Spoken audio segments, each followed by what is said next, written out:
जय हिंद दोस्तों एक बार फिर से आप सभी का स्वागत है हमारी इस ज्ञान की दुनिया में। दोस्तों आज के हमारे इस वीडियो में हम आपको बताएंगे शिव महापुराण रुद्र संहिता के तृतीय खंड के 8वें, 9वें और 10वें अध्याय की कथा के बारे में। लेकिन उससे पहले अगर अभी तक आपने चैनल को सब्सक्राइब नहीं किया है तो पहले चैनल को ज़रूर सब्सक्राइब कर लें। दोस्तों शुरू करते हैं 8वें अध्याय से, जिसमें मैना और हिमालय की बातचीत के बारे में बताया गया है। ब्रह्मा जी बोले, हे नारद, तुम्हारे स्वर्गलोक जाने के पश्चात कुछ समय तक सब कुछ ऐसे ही चलता रहा।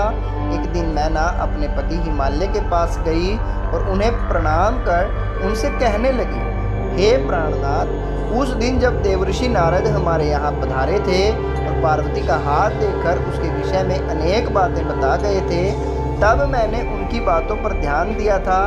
अब पार्वती बड़ी हो रही है, मेरी आपसे विनम्र प्रार्थना है कि आप उसके विवाह के लिए सुयोग्य सुंदर वर की खोज शुरू कर दें, जिसके साथ हमारी पुत्री पार्वती सुख से अपना जीवन व्यतीत कर सके।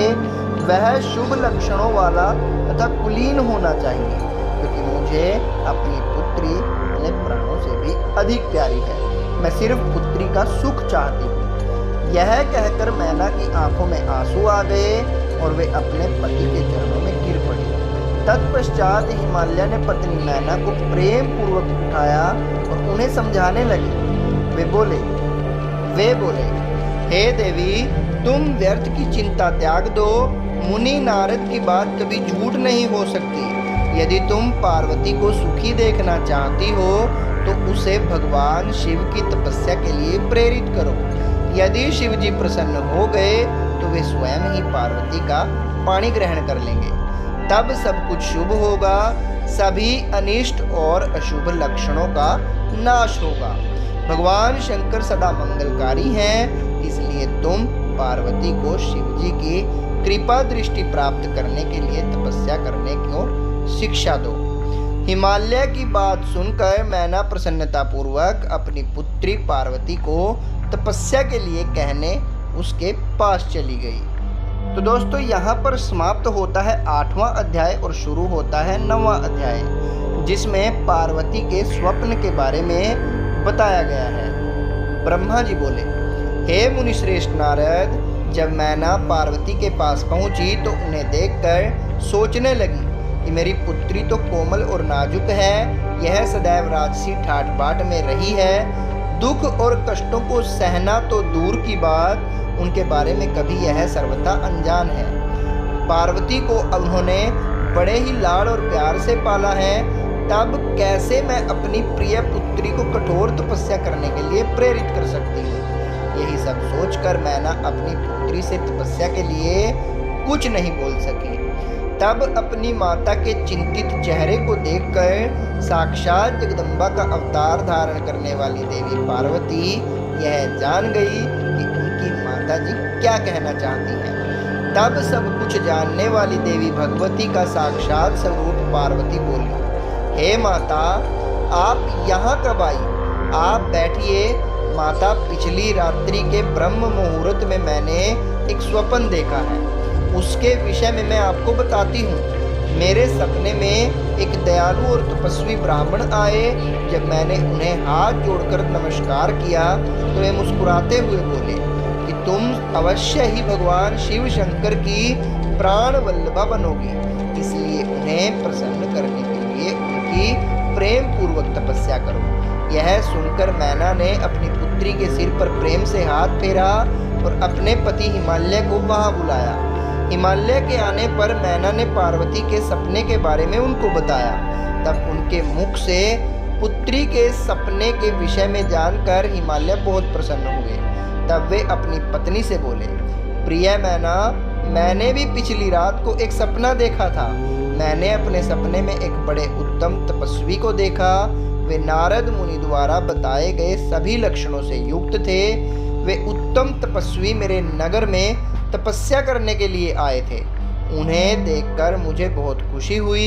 मैं अपनी पुत्री पार्वती को साथ लेकर उनके दर्शनों के लिए उनके पास पहुंचा। तब मुझे ज्ञात हुआ कि वे नारद जी के बताए हुए वर भगवान शिव ही हैं। तब मैंने पार्वती को उनकी सेवा करने का उपदेश दिया, परंतु उन्होंने मेरी बात नहीं मानी। तभी वहाँ सांख्य और वेदांत पर विवाद छिड़ गया। तत्पश्चात उनकी आज्ञा पाकर पार्वती वहीं रहकर भक्ति पूर्वक उनकी सेवा करने लगी। हे प्रिय, यही मेरा सपना था, जिसे देखकर मुझे अत्यंत प्रसन्नता हुई। मैं सोचता हूँ कि हमें कुछ समय तक इस सपने के सच होने की प्रतीक्षा करनी चाहिए। ऐसा कहकर हिमालय और मैना उस उत्तम सपने के सच होने की प्रतीक्षा करने लगे। दोस्तों, यहाँ पर समाप्त होता है 9वां अध्याय और शुरू होता है अध्याय 10वां, जिसमें धौम के जन्म की कथा के बारे में बताया गया है। ब्रह्मा जी बोले, नारद, भगवान शिव का यश परम पावन, मंगलकारी, भक्तिवर्धक और उत्तम है। दक्ष यज्ञ से वे अपने निवास कैलाश पर्वत पर वापस आ गए थे। वहां आकर भगवान शिव अपनी पत्नी सती के वियोग से बहुत दुखी थे। उनका मन देवी सती का स्मरण कर रहा था और वे उन्हें याद करके व्याकुल हो रहे थे। तब उन्होंने अपने सभी गणों को वहां पर बुलाया और उनसे देवी सती के गुणों और उनकी सुशीलता का वर्णन करने लगे।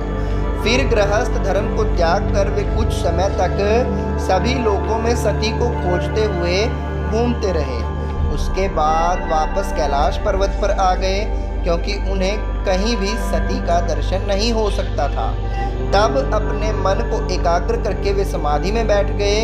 भगवान शिव इसी प्रकार बहुत लंबे समय तक समाधि लगाकर बैठे रहे।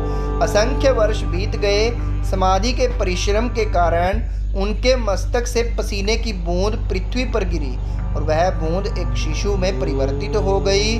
उस बालक का रंग लाल था, उसकी 4 भुजाएं थी, उसका रूप मनोहर था। वह बालक दिव्य तेज से संपन्न अनोखी शोभा पा रहा था। वह प्रकट होते ही रोने लगा।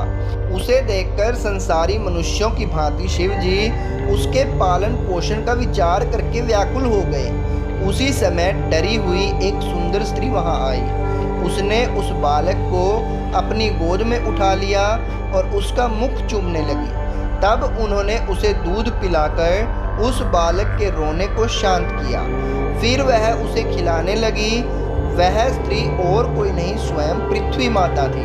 संसार की सृष्टि करने वाले, सब कुछ जानने वाले महादेव जी यह देखकर हंसने लगे। वह पृथ्वी को पहचान चुके थे। वे पृथ्वी से बोले, हे धारिणी, तुम इस पुत्र का प्रेम पूर्वक पालन करो। यह शिशु मेरे पसीने की बूंद से प्रकट हुआ है। हे वसुधा, यद्यपि यह बालक मेरे पसीने से उत्पन्न हुआ है, परंतु इस जगत में यह तुम्हारे ही पुत्र के रूप में जाना जाएगा। यह परम गुणवान और भूमि देने वाला होगा। यह मुझे भी सुख देने वाला होगा। हे देवी, तुम इसका धारण करो। नारद यह कहकर भगवान शिव चुप हो गए। उनका दुखी हृदय थोड़ा शांत हो गया था। उधर शिवजी की आज्ञा का पालन करते हुए पृथ्वी अपने पुत्र को साथ लेकर अपने निवास स्थान पर चली गई।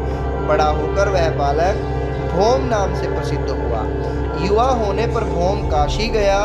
वहाँ उसने बहुत लंबे समय तक भगवान शिव की सेवा आराधना की।